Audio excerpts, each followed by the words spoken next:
할렐루야. 예수님께서 다시 살아나셨습니다. 그가 다시 사셨다고 성경이 선포하고 있는 복되고 거룩한 날입니다.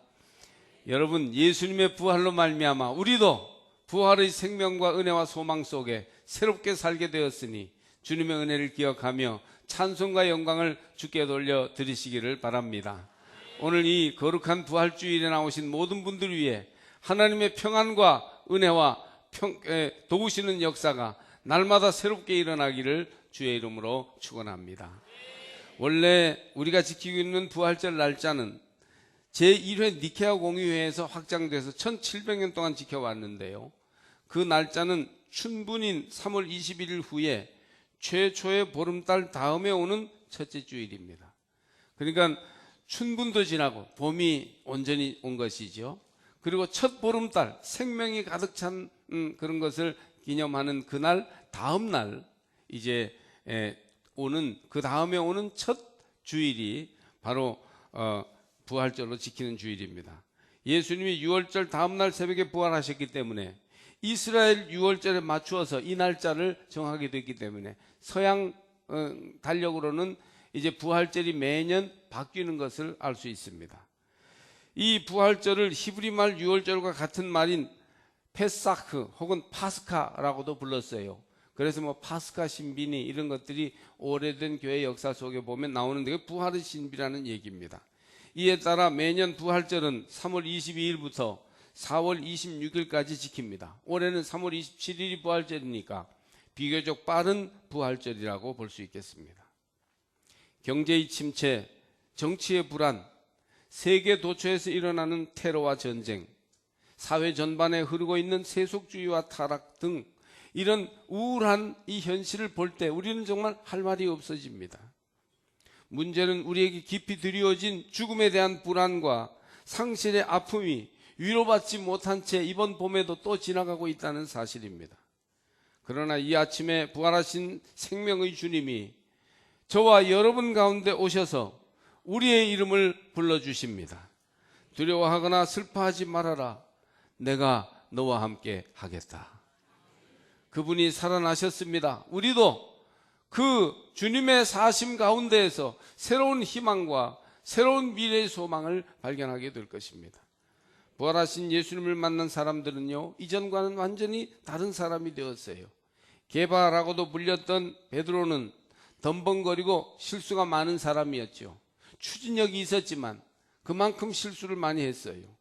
예수님이 십자가 지시기 전 재판받던 밤에 맹세하며 주님을 3번이나 부인했던 아픈 기억을 가지고 있습니다. 그러나 예수님 부활하셨다는 소식을 듣고 달려가서 빈 무덤을 보고 천사로부터 부활의 소식을 듣고는 완전히 변화됩니다. 의심과 배신의 아이콘이었던 베드로는 그 후에 확신과 의리의 사람으로 변화되어 초대교회의 지도자가 되었습니다. 부활하신 예수님을 만난 마리아는 부활 생명으로 사람이 또 변화되었어요. 라보니요, 마리아가 예수님을 향하여 부를 때 슬픔은 변하여 기쁨이 됩니다. 부활하신 주님을 만났을 때 비극은 승리로 바뀌어지게 됩니다. 마리아는 더 이상 과거의 사랑에 집착하는 사람이 아니었습니다. 슬픔에 빠져 인생의 소망이 끊어진 사람이 아니었어요. 잃어버린 청춘, 잃어버린 기회, 잃어버린 사랑을 죽은 고목나무처럼 붙들고 슬퍼하는 인생이 아니었어요. 주님과 함께 이제까지와는 전혀 다른 새로운 관계를 맺고 새로운 삶을 사는 사람이 되었습니다. 이것이 바로 부활하신 주님을 만난 사람들의 변화예요. 그런즉 누구든지 그리스도 안에 있으면 새로운 피조물이라. 이전 것은 지나갔으니 보라, 새 것이 되었도다. 부활의 아침 여러분 속에 이런 변화가 일어나기를 축복합니다. 부활하신 예수 때문에 슬픔이 변하여 기쁨이 되시기를 바랍니다. 부활하신 그 주님이 내게 오셔서 내 이름을 불러주실 때 절망이 변하여 소망이 되기를 바랍니다. 주님 부활은 온 세상을 깨우고 죽음의 권세 아래 눌려 신음하는 모든 사람을 일깨워 새 삶을 살게 하는 하나님의 능력입니다. 할렐루야. 예수님 부활이 그러므로 우리의 부활절이 되어 새로운 출발의 시간이 되기를 주의 이름으로 축복합니다. 지난 2주간 동안 우리 교회는 이제 부활절을 기다리며 사순절 특별 새벽 기도회를 했는데 다시 시작합시다, 그런 주제로 했어요. 이 부활절의 아침이야말로 우리의 삶을 다시 시작할 수 있는, 우리의 몇몇 가지 잘못된 습관과 우리의 마음가짐과 우리의 삶의 태도를 바꾸어서 다시 시작할 수 있는 그날이 바로 오늘인 줄 믿습니다. 먼저 부활절에 생각할 사실은 부활을 이루기 위하여 십자가의 죽음이 있었다는 사실입니다. 얼마나 그 생애가 성공적이었든지 돈을 많이 벌었든지 유명한 사람이 되었든지 결국 모든 사람은 죽습니다. 아담 이래로 모든 인간은 운명적으로 죽게 지어졌어요. 그런데 죽음이 없다면 부활의 희망도 있을 수 없습니다. 부활의 아침을 맞기 위해 그리스도의 죽음이 우리 가운데 먼저 있었어요. 죽음의 터널을 통과해야 했다는 것, 그런데 그 후에 부활이 왔다는 것이 이 부활절의 큰 가르침입니다. 예수님의 십자가는 제자들을 절망에 빠뜨렸어요. 그들은 주님과 함께 하나님 나라의 위대한 왕국을 꿈꾸었고 주님이 말씀하신 멋진 신세계가 이루어지리라고 기대했어요. 또 그런 새 이스라엘에서 그들이 주님의 오른편과 왼편에서 큰 역할을 하리라고 기대했습니다. 심지어 부모님들까지 모셔놓고 그때가 오면 누가 주님의 오른편에 앉을 것인가를 놓고 싸우기도 했지요. 주님의 죽음은 이 모든 것이 끝났다는 것을 의미했습니다. 예수님처럼 중요한 분, 예수님처럼 유명한 인물 바로 곁에 자기들이 서 있다는 것, 기적을 일으키고 놀라운 가르침을 주시는 분의 맨 앞줄에 자기들이 앉을 수 있다는 것을 제자들은 자랑스럽게 생각했어요. 그러나 예수님의 십자가 죽음으로 이 모든 것이 다 날아가 버린 것입니다. 이렇게 인간적인 희망과 바람이 사라지고 자기들 마음대로 만들어 놓았던 온갖 꿈과 계획들을 다 떠나보냈을 때 그때 진짜 위대한 일이 일어났습니다. 예수님의 죽음으로 모든 것이 다 물거품이 되어버렸을 때, 오직 하나님만이 일하실 수 있게 되었을 때, 그 철저한 죽음의 자리에서 주님의 부활이 있었던 것입니다. 하나님의 위대한 역사는 이와 같이 우리의 철저한 포기와 내려놓음, 자기를 부인하는 결단 뒤에 나타나게 됩니다. 십자가에서 예수님만 자기 생명을 포기한 게 아니고 제자들도 다 포기하고 내려놓을 수밖에 없었어요. 그때 부활의 아침이 있었습니다. 찬송가 436장에 보면 나 이제 주님의 새 생명 얻은 몸, 옛것은 지나고 새 사람이로다. 옛사람이 죽고 부활의 새 생명을 얻었다. 그 생명 내 맘에 강같이 흐르고 그 사랑 내게서 해같이 빛난다. 영생을 누리며 주 안에 살리라. 오늘도 내일도 주와 함께 살리라. 그렇게 노래하고 있어요. 이것이 바로 부활이 우리에게 주는 중요한 교훈이에요. 옛것이 지나고 새것이 오는 것입니다. 옛사람이 그리스도와 함께 십자가에 못 박혀 죽고 부활의 아침에 새로운 생명으로 우리는 살아가게 되는 것입니다. 죽음이 없이는 부활이 없습니다. 저는 이것이 부활절의 중요한 메시지라고 생각해요. 무덤에서 부활의 새 희망이 동토올랐습니다. 정욕을 따라 살면서 온갖 죄를 짓고 고집부리며 한사코 하나님 뜻에 불순종하던 그 옛 생명이 죽어야 평안이 있고 진정한 기쁨이 있으며 거룩하고 경건하고 멋진 새 생명이 되살아나는 것입니다. 이 말씀에 여러분이 큰 깨달음과 결단이 있기를 축복합니다. 아, 옛사람이 죽어야 진정으로 부활의 아침이 오는 것이구나. 십자가의 죽음 이후에 부활의 새 아침이 온 것이었구나. 이것이 부활절에 우리가 묵상해야 할 중요한 첫 번째 메시지입니다. 교회에서 우리가 죽어야 주님이 우리 교회 안에서 새 교회를 이루시는 겁니다. 가정 안에서 악습에 빠진 죄에 물든 내가 먼저 죽어야 우리 가정에 생명의 주님이 부활하셔서 천국 같은 가정을 이룰 수 있는 것입니다. 내 심령 속에 옛사람이 죽어야 그 안에서 새로운 부활의 생명을 지닌 새 사람이 거듭날 수 있게 되는 것입니다. 이것은 십자가와 부활을 통하여 주님이 다시 분명하게 보여주신 진리입니다. 죽음 이후에 부활이 있었다. 할렐루야. 또 두 번째, 부활절에 우리에게 주시는 중요한 메시지는 부활의 아침에 예수는 더 이상 무덤에 계시지 않았다는 사실입니다. 무덤은 비어 있었습니다. 마리아와 다른 마리아는 장례를 마무리 지으려고 무덤을 보러 갔는데 그들이 무덤에 도착했을 때 무덤 문은 굴려져 있었고 무덤은 비어 있었어요. 한 사람이 서서 얘기하기를 무서워하지 말라. 십자가에 못 박히신 예수를 너희가 찾는 줄 내가 아노라. 그가 여기 계시지 않고 다시 살아났느니라. 와서 그가 누우셨던 곳을 보라.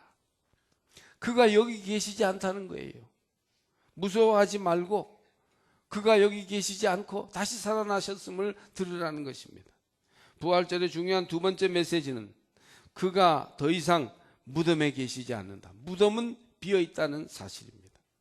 이스라엘 무덤은 파묻는 게 아니라 가족 단위로 바위에 구멍을 크게 파서 그래서 죽으면 그 시신을 그 가족 묘지에 집어넣는 그런 무덤입니다. 예수님의 시체가 있어야 할 무덤에 아무것도 없고 하늘에 사신이 와서 다시 살아나셨다고 하니 기절초풍할 노릇이 아닙니까? 지금 이 사람이 전달하고 있는 핵심적인 메시지는 그는 무덤 속에 계시지 않는다는 것과 그가 다시 살아나셨다는 것입니다. 빈 무덤은 초대교회 부활의 강력한 증거였습니다. 이 빈 무덤이라는 팩트가 부활절에 포기할 수 없는 가장 중요한 사실입니다. 십자가 지신 예수는 더 이상 무덤에 계시지 않습니다. 여기 계시지 않다. 여기는 무덤이요 죽음의 땅이죠. 주님이 이 죽음의 땅에 계셨기 때문에 모든 것이 절망이었어요. 그러나 부활하신 주님은 더 이상 여기 죽음과 허무의 땅에 계시지 않습니다.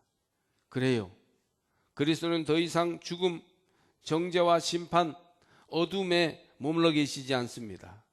주님이 십자가에서 스스로 죽으신 것은 죄의 결과로 말미암는 공의의 심판에 자기를 내어주셨기 때문이죠. 모든 인류의 죄와 허물 때문에 무서운 죽음의 심판 아래 스스로를 가두심으로 예수님은 하나님의 공의가 이루어지도록 했습니다.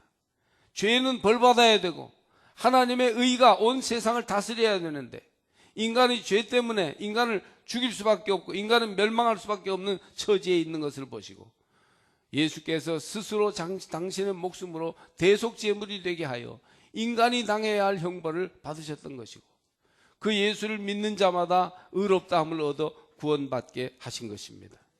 그러므로 주님은 이제 심판 아래, 저주 아래 계속 머물러 계실 필요가 없었습니다. 십자가로 말미암아 죄의 저주를 다 감당하신 것이죠. 이제 모든 죄의 결과와 심판과 저주와 죽음의 어둠은 사라진 것입니다. 할렐루야. 창조와 구원의 주님은 더 이상 여기 죽음과 절망의 땅에 계시지 않는다. 이게 부활절 아침에 선포된 중요한 메시지예요. 부활절의 가장 중요한 메시지는 주님은 무덤에 계시지 않는다는 것입니다. 한번 따라해 보실까요? 그는 여기 계시지 않다. 주님은 죽음과 저주와 어둠의 자리에 계시지 않습니다. 무덤은 비어 있었어요. 더 이상 죽음과 저주의 땅에서 그분을 찾지 마십시오. 그분은 무덤에서 살아나셔서 생명과 구원과 평화의 땅으로 옮겨가셨습니다. 태초부터 빛이셨던 주님은 인간의 죄를 대신하여 잠시 죽음의 어둠에 머물러 계셨으나 이제 더 이상 거기 계시지 않습니다. 주님은 빛이십니다. 빛 가운데 있는 자는 더 이상 어둠으로 행하지 않아요. 그러므로 예수를 따르는 자도 더 이상 어둠과 죽음의 저주 아래 있지 아니하고 빛의 나라로 옮겨졌습니다. 나는 세상의 빛이니 나를 따르는 자는 어둠에 다니지 아니하고 생명의 빛을 얻으리라. 요한복음 8장 12절 말씀입니다. 또 부활절의 세 번째 메시지는 큰 기쁨이 있었다는 것입니다. 부활의 아침 여인들과 제자들은 기뻐하였습니다. 그 기쁨은 너무 큰 나머지 두려움을 동반한 기쁨이었어요. 너무 기쁘면요 마음속에 두려움이 생기나 봐요. 8절 말씀을 보니까 그 여자들이 무서움과 큰 기쁨으로 빨리 무덤을 떠나 제자들에게 알리려고 다름질할세. 이 무서움은 하나님이 다시 살아나셨다는 사실에 대한 어떤 떨림과 감격, 충격, 또 하나님 그분 자신의 초월성에 대한 그런 그 충격으로 인한 떨림, 무서움이에요. 예수님이 더 이상 무덤에 계시지 않고 다시 살아나셨다는 소식을 들은 여인들은 놀랐어요. 그들이 보인 첫 반응은, 부활을 만난 첫 인간의 반응은 무서움과 큰 기쁨, 이 두 가지였습니다. 그 여자들이 이와 같이 무서움과 큰 기쁨을 가지고 제자들에게 알리려고 달리기 시작할 때 부활하신 주님이 나타나셔서 평안하냐 하고 물으셨습니다. 그런데 여러분, 여기 귀한 비밀이 있습니다. 그들은 분명히 무서웠다고 했어요. 그러나 기뻤어요. 이런 두려운 기쁨, 무서움을 동반한 기쁨은 말할 수 없는 큰 평안을 그들에게 주었습니다. 그래서 그들은 부활하신 예수님의 그 발을 붙잡고 경배하였던 것입니다. 무서움과 큰 기쁨은 그리스도인 영성의 두 모습이에요. 부활의 공동체인 오늘의 교회도 역시 하나님 앞에서의 무서움과 큰 기쁨, 이 두 영적 자세를 가지고 있습니다. 무서움은 하나님께 대한 근본적인 두려움과 떨림의 감정이에요. 요즘 현대인들은요, 무서워하는 게 없어요. 자기가 최고예요. 자기가 제일 무서워. 그리고 모든 게 무섭지 않습니다. 그런데 그리스도인은 하나님께 대한 근본적인 경외심, 두려움을 가지고 있습니다. 주님의 교회의 권위와 신비를 인정하는 것입니다. 주님 앞에서 무섭고 떨리는 마음이 있는 것이에요. 사실 거룩함은 이런 경외심, 하나님 무서워하는 데서부터 옵니다. 하나님 무서운 줄을 알아야 진정한 그리스도인의 경건이 살아나게 됩니다. 언젠가 부흥회 때 말씀을 듣는 중에 하나님의 영이 직접적으로 역사하시니까 사람이 하나님의 임재 앞에 아주 초월적인 그런 권능 앞에서 엄습하여 쓰러졌어요. 이것을 입신이라고 그러죠. 그런 때가 있습니다. 그러자 교회 나온 지 얼마 안 된 옆에 있던 사람이 두려워서요, 하얗게 질리더라고요. 그러더니 부들부들 떠는 거예요. 여러분, 이 하나님의 임재 앞에 두려워하며 충격받아서 부들부들 떠는 감정, 이게 사실은 경건 생활의 기본이 되는 정서예요. 우리에게는 이런 하나님 앞에서의 두려움이 있어야 돼요. 하나님 임재에 대한 원초적인 두려움과 떨림입니다. 부활하신 주님을 만난 사람은 함부로 말하거나 행하지 않고 자기만을 주장하지 않고 하나님의 초월과 임재 앞에서 두려워합니다. 하나님 뜻이라면 복종할 자세를 항상 가지고 있어요. 어찌 하나님의 그 크신 임재 앞에 내가 토를 달 수가 있겠습니까? 이런 겸손한 순종의 마음이 있는 거예요. 부활하신 주님을 만날 때 이런 하나님의 절대적 현존 앞에서 느끼는 무서움이 있어야 합니다. 이런 떨림이 있어야 믿음의 깊은 자리에 들어갈 수 있는 것이에요. 기독교 영성의 기본에는 하나님께 대한 두려움이 있습니다. 구약 성서 전체의 중요한 사상 가운데 하나는 하나님 경외, 그것이 곧 믿음의 길임을 알려주는 것이죠. 큰 기쁨은 또 부활절 아침에 큰 기쁨이 있었는데, 이 큰 기쁨은 세상의 작은 기쁨, 얄팍한 기쁨의 바탕이 되는 기쁨입니다. 우리는 기뻐하기를 원해요. 그래서 코미디언들이 웃겨주고 남자들이 여자를 웃겨주고 여자가 남자를 유쾌하게 하면 아주 매력적으로 생각하지요. 그런데 이 기쁨의 바탕 속에 존재의 기쁨, 큰 기쁨이 있는 것이에요. 세상이 주는 기쁨과 비교할 수 없는 기쁨이요, 소유나 많이 가지는 것, 또 육체적인 자극, 이런 것에 의한 상대적 기쁨이 아니라 변치 않는, 어디서나 샘솟는 절대적 기쁨이에요. 부활을 만난 여인들은, 부활하신 주님을 만난 사람들은 이런 샘솟는 절대적 기쁨을 만나게 된 것입니다. 천박한 기쁨과 육체적 쾌락과는 구분되는 하나님이 주시는 거룩한 기쁨, 떨림과 두려움을 동반한 기쁨, 심오한 기쁨인 것이죠. 그리스도인이 가진 기쁨은 이와 같이 샘솟는 기쁨입니다. 그래서 우리의 슬픔과 허무와 우울함을 이겨내게 하는 기쁨이 됩니다. 부활절 아침에 부활하신 주님이 여러분의 삶에 오셔서 우울증을 다 떠나보내시기를 축복합니다. 여러분 마음에 있는 슬픔과 두려움들을 다 물리쳐 주시고 샘솟는 기쁨이 여러분 속에 임하시기를 축복합니다. 샘솟는 기쁨이 있으면 가정이 행복해지고 우리의 몸과 마음이 건강해지고 대인관계가 원활해지고 멋진 사회를 이룰 수 있게 되는 것이에요. 저는 삼척의 남자들이 술 마시고 유흥가에서 헤헤거리면서 기뻐할 게 아니라 이런 부활하신 주님 때문에 누리는 큰 기쁨을 찾았으면 좋겠습니다. 삼척의 여성분들이 사람들 칭찬과 선물에 기뻐하면서 자기들끼리 모여서 이리 몰려다니고 저리 몰려다니고 할 게 아니라 부활하신 주님 때문에 늘 큰 기쁨 속에서 주님만 바라보고 산다면 삼척이 얼마나 멋있어질까 싶습니다. 여러분, 그러므로 큰 기쁨과 두려움, 이런 마음으로 부활의 아침을 맞이하시길 바랍니다. 시골에서 누에를 키워 고치를 내다 팔던 집에서 자란 한 청년이 후에 공부를 많이 해서 신학자가 되어서 미국에서 활동하다가 몇 년 전에 돌아가셨어요. 이정용 박사라고, 미국 뉴욕 옆에 뉴저지라고 드류 대학이라는 데에서 아주 미국 사람들도 많이 가르쳤던 그런 스승이죠. 그분이 어느 책에서 어릴 적에 누에가 자랄 때의 모습을 얘기했어요. 자기는 그 모습을 기억하며 부활의 현실을 조금 이해하게 되었다고 했습니다. 누에는 처음에 조그만 알의 형태로 되어 있어요. 그러다가 부화하여 작은 애벌레가 되어 자랍니다. 꼬물꼬물하면서 요리 다니고 조리 다니고 이렇게 합니다. 그것이 한 잠, 두 잠, 석 잠 자면서 아주 큰 누에가 되는데, 한참 누에가 뽕잎을 먹을 때는 잠사에서 서걱서걱 소리가 들릴 정도입니다. 이렇게 잘 먹고 자라던 누에가 때가 되면 고치가 되어서 잠을 잡니다. 그러면 죽은 것 같아요. 그렇게 기어다니고 꼬물거리던 누에가 그냥 고치 속에 들어가서 없어져 버린 것 같아요. 어린 시골 소녀는 아마 누에가 그렇게 집을 짓고 들어갔나 보다, 이제 누에의 생애가 끝났나 보다 했겠지요. 그런데 어느 날 잠사에 들어가 보니까 크고 화려한 나방이 날아다니고 있더라는 겁니다.